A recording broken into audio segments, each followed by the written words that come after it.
छोड़ दे दुपट्टा नंदलाल, हर बार लेके आऊंगी, मेरा छोड़ दे दुपट्टा नंदलाल, सवेरे लेके आऊंगी, मेरा छोड़ दे दुपट्टा नंदलाल, सवेरे लेके आऊंगी, मेरी अर्जी करो स्वीकार, सवेरे लेके आऊंगी, मेरी अर्जी करो स्वीकार, सवेरे लेके आऊंगी, मेरा छोड़ दे दुपट्टा नंदलाल, सवेरे लेके आऊंगी। बोलिए मक्खन चोर भगवान की जय हो। आप सभी लोग अपने अपनी जगह बैठ जाइए।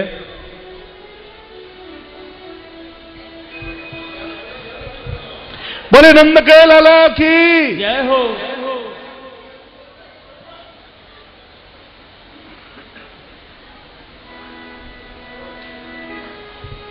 जब तक आप नहीं बैठ जाएंगे तब तक कथा शुरू नहीं हो पाएगी।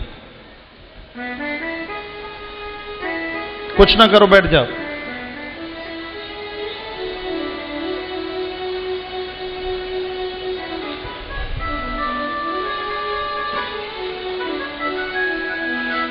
भाई साहब बैठिए प्लीज।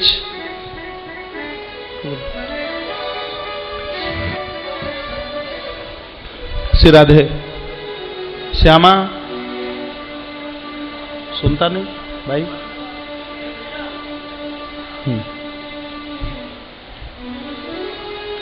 भगवान छोटे से बड़े हुए। नाम संस्कार का समय आया। गर्गा प्रोतो ही राजन यदूनाम सुमहातपा ब्रजम जगाम नंदस्य वसुदेव प्रचोदिता। वसुदेव जी महाराज के कहने से श्री गर्गाचार्य जी वृंदावन में, श्री ब्रज में, गोकुल में भगवान का नाम संस्कार करने को आए। बड़ी दिव्य कथा है। माता रोहिणी के पुत्र का नाम है बलराम रखा गया। अमहि रोहिणी पुत्रो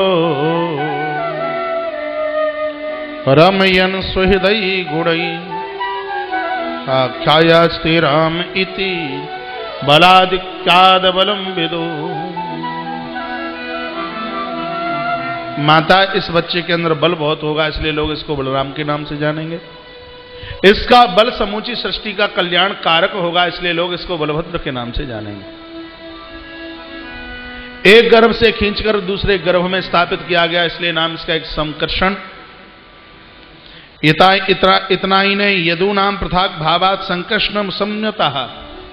जब यादव आपस में एक दूसरे से मट मुटाव करेंगे तो दोनों की संधि कराने में यह बालक निपुण होगा, इसलिए इसका नाम संकर्षण है। एक नाम इसका हलधर भी होगा। ये बलराम जी के नाम रखे गए। तत्पश्चात हमारे प्रभु का नंबर आया। भगवान का नाम रखा जा रहा है। त्वम ही ब्रह्म विदाम श्रेष्ठ संस्कारान कर्तुमर्हसि। गदगद हो गए श्री नंद बाबा। कहा, हे ब्राह्मण देवता, आप अपने पांडित कर्म में बहुत आगे हैं। वैसे भी जन्मनाम ब्राह्मणाम गुरु, ब्राह्मण तो जन्म से ही गुरु होता है। आपने मेरे ज्येष्ठ बच्चे का नाम रखा। आपसे प्रार्थना है कि छोटे बच्चे का और आप नाम रखिए। तो कह दिया, बहुनी संत नामानी रूपाणी च सपस्यते। जिसके अनेकानेक नाम, अनेकानेक रूप होंगे। पुराने न ब्रजपते साधबोध सुपीणता। बहुत पुराने समय से यह दुष्टों का मर्दन करने वाला, धर्म की स्थापना करने वाला होगा। इसकी सहायता से बड़ी बड़ी विपत्ति टल जाएंगी। यह बोले भगवान के लिए श्री गर्गाचार्य जी। माता, हम इस बच्चे का नाम है वो वासुदेव रखते हैं। का वासुदेव का अर्थ क्या है? का ये भी कोई बताने की जरूरत है? जो वसुदेव का पुत्र वो वासुदेव। मैया ने कहा, तो जाको मतलब ये कि बेटा हमारो ना है, वसुदेव और देवकी को है। तो भगवान तो बगल में ही थे। परमात्मा ने इशारे से कहा, बाबा न्यो बताओ कि हमारा नाम रखवे के कार्य आए हो कि हमारी पोल खोलवे के कार्य आए हो। लीला एक पूरी ना है भैया, तू मैया है बाबा न्यो बतावे कि बेटा तेरो ना है वसुदेव और देवकी को है। तो बाबा ये बात तो ठीक नहीं। गर्गाचार्य जी ने बात बदली, कहा मैया चिंता ना करियो जी, अबे तो बेटा तेरो ही है। अभी तो ये पहले काउ जन्म में वसुदेव और देवकी की संतान रही होगी, तासो हम जाको नाम है वासुदेव रखे देते हैं। बोले वासुदेव भगवान की जय हो। पूरी दुनिया को अपनी तरफ यह खींचेगा, इसका नाम लेने से ही पाप जलेंगे, इसलिए हम इसका नाम कृष्ण रखते हैं। कृष्ण बड़ो टेढ़ो नाम है, सीधे तो मुंह में तो निकले ही ना कृष्ण। मैया बोली बाबा ऐसो टेढ़ो मेढ़ो नाम मुंह पे तो ले ही ना जागो, कोई सीधो सो नाम रख देता है। गर्गाचार्य जी बोले हमारे तो पत्रा में यही नाम निकलो है, अपनी मर्जी सो तो भले ही कछु बोल लीजो।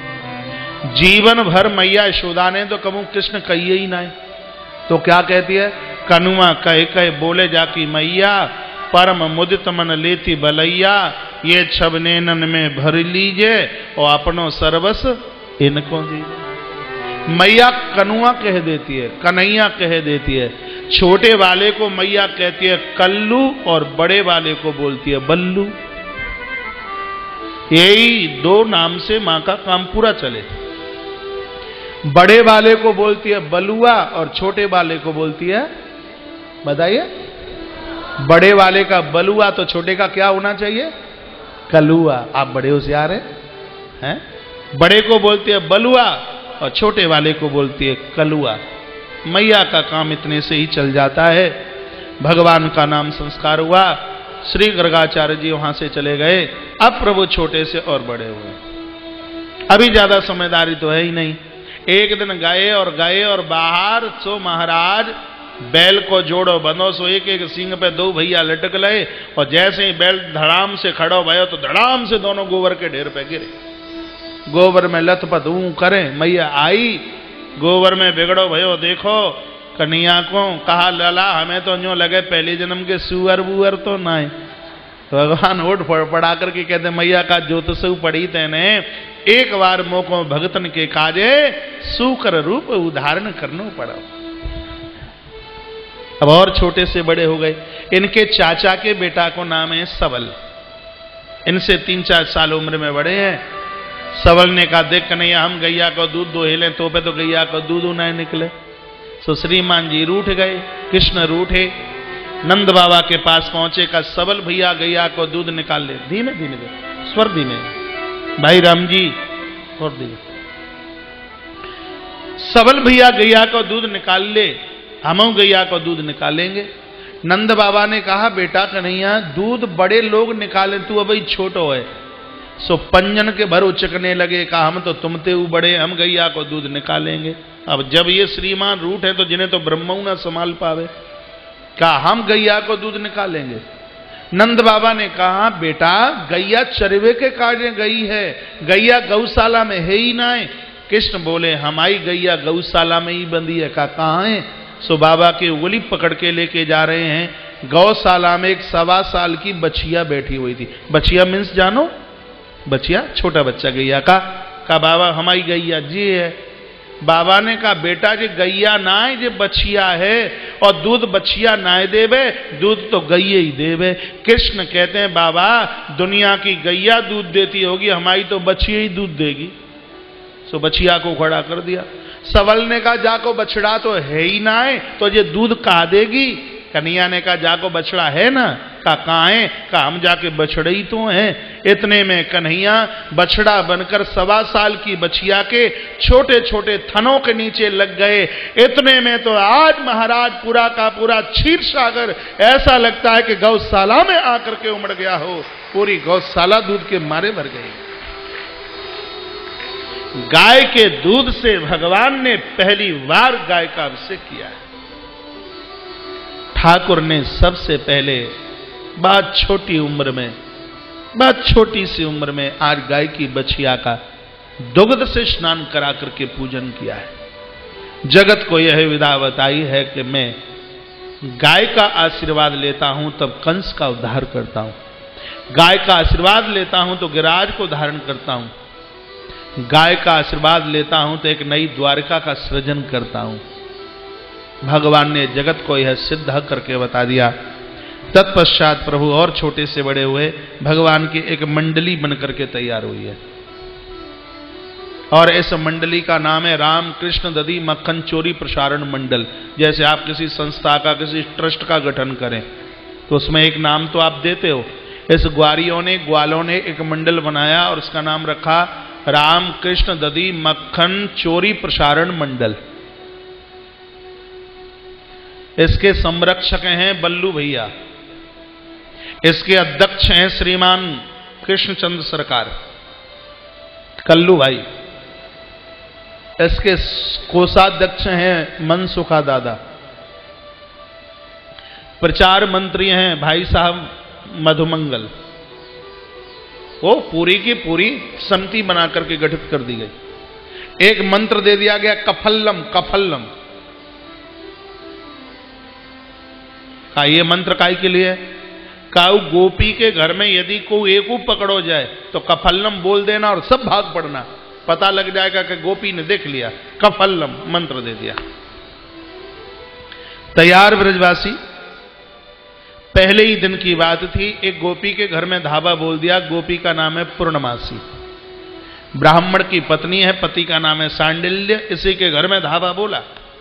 सब ब्रजवासियों को लेकर के भगवान घुस गए घर में और जो ही मटकी का ढक्कन खोला और हाथ डाला और मक्खन मुंह से लगाया, इतने में गोपी आई, सुबह करके पकड़ लिया। कहा चोरी करते हो? कृष्ण बोले पंडितानी जू चोरी नहीं करी। कहा तो